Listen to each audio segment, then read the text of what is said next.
సినిమాలు చూసి పిల్లలు చెడిపోతున్నారో పిల్లలని చూసి సినిమాలు తీస్తున్నారో తెలియదు. తాజాగా 9వ తరగతి విద్యార్థినికి సంబంధించిన ఉదంతం సంచలనం సృష్టిస్తోంది. ఆంధ్రప్రదేశ్లోని పొద్దుటూరు దగ్గర చోటు చేసుకుంది. తోటి అమ్మాయిల ఇన్స్టాగ్రామ్ ఖాతాలు హ్యాక్ చేసిందట, వాళ్ళని వేధిస్తోందట. 9వ తరగతి అమ్మాయి పేరు చెప్పకూడదు, రూల్ ప్రకారం ఫోక్సో కేసుల విషయాల్లో పేరు చెప్పకూడదు, అలాగే వాళ్ళ డీటెయిల్స్ బయట పెట్టకూడదు. కాబట్టి ఆ 9వ తరగతి విద్యార్థిని అని మాత్రం మనం కూడా మాట్లాడుకుందాం. స్కూల్లో తనతో చదువుకుంటున్న 5గురు ఆడపిల్లల ఇన్స్టాగ్రామ్ ఖాతాలని హ్యాక్ చేశాడు.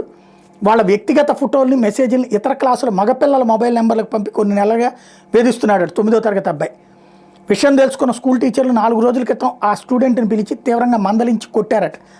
ఆ స్టూడెంట్ తల్లిదండ్రులు అసలు విషయం చెప్పకుండా స్కూల్లో టీచర్ దారుణంగా కొట్టాడని రూరల్ పోలీస్ స్టేషన్లో కంప్లైంట్ చేశారు.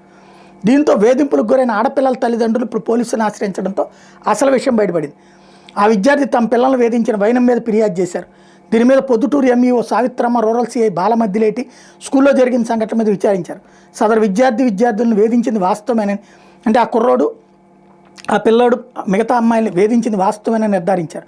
బుధవారం రాత్రి అబ్బాయితో పాటుగా అతనికి మద్దతుగా నిలబడిన తల్లిదండ్రులు, కౌన్సిలర్ మురళీధర్ రెడ్డి మీద ఫోక్సో చట్టం కింద కేసు నమోదు చేశారు. ఇది మొన్నేమో స్టూడెంట్ని తన్నిన టీచర్లు అంటూ వార్తలు వచ్చినాయి. ఇప్పుడు అందులో అసలు నిజం ఇది.